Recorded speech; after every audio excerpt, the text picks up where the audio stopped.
Okay guys, hello everyone. Natapos ko na ang abs ko today. Sana i-try nyo siya.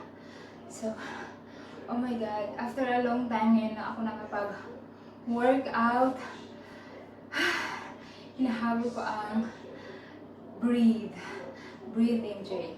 So, okay guys, please, kung gusto niyo siya i-try, 3 times 12. So, 3 sets, 12 reps sa lahat ng workout ko. Or, if gusto mo ng challenging, pwede mo siya gawin ng 30 seconds each workout. Okay? And, don't forget to rest. Kung hindi mo kaya, pwede ka mag-rest every set na workout. Okay, please guys, if you like this video, give me a thumbs up and don't forget to subscribe and push the notification bell para sa susunod natin na video. Okay, thank you guys and see you tomorrow.